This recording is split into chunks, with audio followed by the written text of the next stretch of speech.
우리 루이는 사랑받고 싶어요. 이미 널 많이 사랑하고 있어. 응? 많은 사람들이 널 사랑하고 있다고.宝家真的一直都有生活在甜蜜的氛围里。瑞宝不想出去玩雪，永宽就在替瑞宝跟姨姨们解释。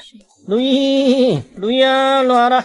엄마 여기 있다. 루이야, 신나는 눈 구경 갑시다. 永宽表示，瑞宝不是怕冷，只是有点不喜欢外面的氛围罢了。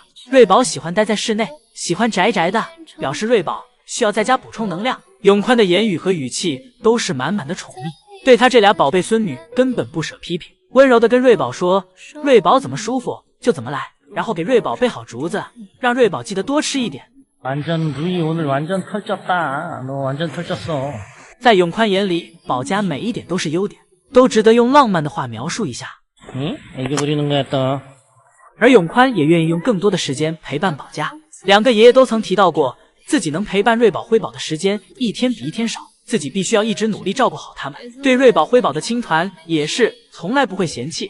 就算现在瑞宝、辉宝既吃竹子，又吃盆盆奶产出来的青团比较臭，但这仍不妨碍永宽对瑞宝的青团的热情。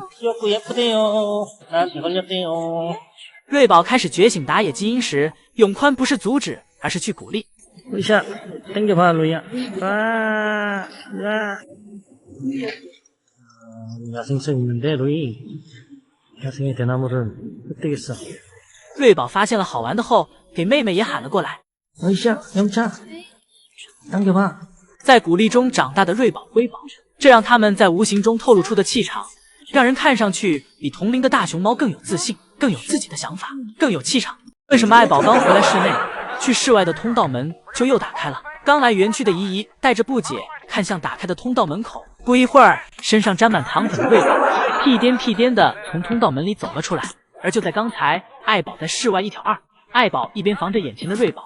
还要扛着背后的辉宝，爱宝先是一巴掌给瑞宝拍懵，接着给辉宝一个背摔，姐妹俩齐刷刷的摔下了斜坡。瑞宝、辉宝现在联手都不是爱宝的对手，爱宝转身不是抱歉，而是姐妹俩还得再练。将爷爷的这场雪算是下的刚刚好，这2天的大太阳配上着清凉的雪地，暖洋洋又凉爽爽，让爱宝跟姐妹俩玩得不亦乐乎。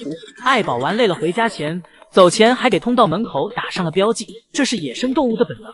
为了保护瑞宝、辉宝的安全，将自己气息留在这里，敌人就不敢过来碰自己的孩子。爱宝回去后就开始吃竹子了，而瑞宝这里紧跟其后，看到妈妈回去了，自己也跟了上来。不过走到通道门口时，瑞宝又停了下来，停下来等辉宝。辉宝听到姐姐的呼喊声后，很快就跟了过来。辉宝在通道门口甩了甩自己身上的糖粉，然后接着又出来了。而瑞宝这里也突然跟跳了出来，姐妹俩明显都还没玩够。 而江爷爷就在旁边看着，也没做出对瑞宝、辉宝干预的动作，任凭瑞宝、辉宝继续玩闹，甚至还想一起加入进来。不过江爷爷不是宋3岁，有点难以融入瑞宝、辉宝。这要是宋3岁，怕是要和瑞宝、辉宝一起躺地上打滚了。瑞宝这里玩了一会儿也累了，而辉宝则是越玩越起劲儿，一会儿只能江爷爷来接了。江爷爷想用自己吸引辉宝，假装跟辉宝玩雪，接着往家跑。 想引辉宝来追自己，不过辉宝根本不上当，而已经回室内的瑞宝已经开心的和妈妈吃起竹子了。辉宝没抓稳，一头栽在了小床上。辉宝这个操作都给圣西姨母吓坏了，脸上秒红温，急忙伸手对辉宝说抱歉，表示自己没有注意到辉宝是自己的错。而此时圣西姨母手下的瑞宝还在不断的调皮，而辉宝走到姨母身边，表示自己没事儿。这2个娃了就是难带些。圣西姨母回去给姐妹俩拿来了胡萝卜做补偿。 瑞宝看到后扑了过来，要抢在妹妹前面吃到胡萝卜。喂完瑞宝胡萝卜后，圣西姨母将辉宝搂在怀里，问辉宝有没有摔疼，继续跟辉宝说着抱歉，跟辉宝玩耍一番，希望辉宝忘掉刚才摔下来的感觉。咱辉宝向来心大，刚才的事情其实已经忘在脑后了，而且辉宝是自己摔下来的，也不能怪圣西姨母。吃完胡萝卜后，圣西姨母又拿来了小苹果。 圣西姨母还在自责，圣西姨母将小苹果递给瑞宝时，姨母的手套不小心挂到了瑞宝的手。圣西姨母第一时间不是担心自己的手，而是赶紧走上前查看瑞宝的指甲，看到瑞宝指甲没有受伤后，才放下心来。之后，圣西姨母又将另一块窝头喂给了辉宝，喂完辉宝，姨母又折返回来给瑞宝检查了一下。这2件事情虽小，但圣西姨母的性格跟宋3岁一样，平时大大咧咧的。 但是都是心思细腻的人，恐怕姨母为此会内疚一天。瑞宝凑到妈妈身边，没有前摇的，直接坐在了妈妈的双下巴上，在妈妈双下巴上蹭来蹭去，一边蹭还一边讲：“小爱，你知道我超喜欢你的双下巴吧？”姨姨们感觉到爱宝带娃越来越累了，姐妹俩总是变着花样的折腾妈妈。昨天辉宝在树上不想下来，爱宝试着上树给辉宝叫下来，但爱宝尝试了一下，发现自己现在的身体已经无法做到辉宝和瑞宝那样的灵活了。这窄小的空间，爱宝发现自己根本上不去，最后只能尴尬的从树上下来。爱宝抬头看着树上的辉宝，感叹着还是年轻好。而今天姨姨则撞见了爱宝正准备产青团时，瑞宝辉宝这时非要凑过来要奶喝。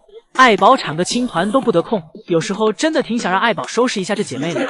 前2天宋爷爷给爱宝测量体重，现在的体重是116.5千克，虽然这个体重也很健康，但是爱宝明显比去年瘦了。去年这个时候爱宝的体重是127.7，可见瑞宝辉宝越大，对爱宝的体力消耗也越大。不仅仅是平时瑞宝辉宝对爱宝的折腾，更多的是瑞宝辉宝越长大，喝奶的需求量也越大。这也是为什么宋爷爷跟瑞宝辉宝商量要不要断奶。爷爷们可见不得自己的宝贝闺女受委屈，姐妹俩再这样总是欺负爱宝，那姐妹俩独立的日子将会越来越近了。依今天都想让爱宝给瑞宝一个完整的童年。今天瑞宝觉醒了咬妈妈毛的新技能，爱宝正沉浸在给姨姨们的吃播当中，结果瑞宝冷不丁的就抱着爱宝的脸来了个超级大亲亲，那画面简直是历史重现嘛！想当年福宝也是这个年纪，趁着爱宝喝水不注意，偷偷溜到背后，一连给妈妈摘了好几颗毛下来。江爷爷在一旁急得直跳脚，连声喊：“뽑지 마！” 同时还忙着给爱宝支招，让他躺下，给福宝来个泰山压顶，把福宝制服。可咱们的爱宝当时还一脸懵啊，直到福宝最后那一大口，疼得爱宝直咧嘴，这才反应过来。江爷爷呢，简直就是墙头草，一边劝爱宝别计较，一边又替福宝说话。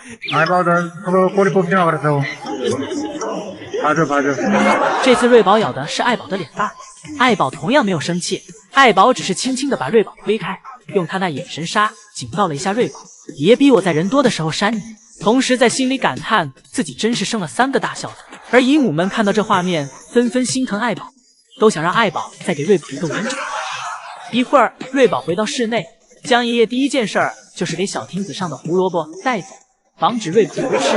瑞宝看到后想给爷爷截胡，但是将爷爷的小腿倒隆起来，瑞宝是追不上的。瑞宝只好爬上树跟妹妹挤在一块吃竹子。当然并不是心疼瑞宝吃胡萝卜，而是因为瑞宝现在还小，吃太多胡萝卜会不好消化。瑞宝这竹子越吃越困，最后慢慢的就睡着了。瑞宝这是给自己调整成上1休1的模式了。对于室外园区是出来1天后，第2天肯定就不会出来了。今天瑞宝乖乖上班了，老宋头今天也不再愁容满目。瑞宝发现自己每次一出来，这园区都会有点大表了。这次出来，瑞宝发现小瀑布不出水了，改成造雪了，一整条瀑布都被雪给堆积了。其实这都拜辉宝所赐。辉宝前2天钻进小瀑布洞里后，到了晚上，永宽就从场外运来2桶雪给小瀑布填上了。瑞宝踩在上面，发现这雪是真结实，都快成冰了，冻得梆梆硬。瑞宝用小手尝试给其挖开，但根本刨不动。而早就尝试过的辉宝就在树上静静看着姐姐犯傻。瑞宝给自己爪子刨得冰凉，转头刚好看到妈妈要回室内，自己也跟上。瑞宝还是最爱室内，早上要不是为了吃江爷爷的一口小苹果，瑞宝也是不会来室外的。眼看妈妈只是逛了1圈，自己又掉头回去了，瑞宝又走回去溜达了。瑞宝反反复复来到小瀑布前，反复尝试。瑞宝还有的玩，但爱宝没得玩，只能玩瑞宝。爱宝给瑞宝压在身上，咬瑞宝的鼻子。江爷爷表示，大熊猫咬孩子的鼻子是在表示爱意。瑞宝被妈妈爱得4脚朝天。瑞宝尝试逃跑，但是却被妈妈一路追逐。瑞宝此时宛如一个会动的皮球，被爱宝拍来拍去。而辉宝则是跟姨姨们一样的第3视角，坐在树上看热闹，嘴里还吃着竹子。今天瑞博士有点凄惨，狗狗灰今天则淑女的不行。爱宝一直给瑞宝欺负到通道门打开，当通道门打开的那一刻，丢下瑞宝就往家走了。与此同时的乐宝这里又在拿奶爸的南川竹剔牙了。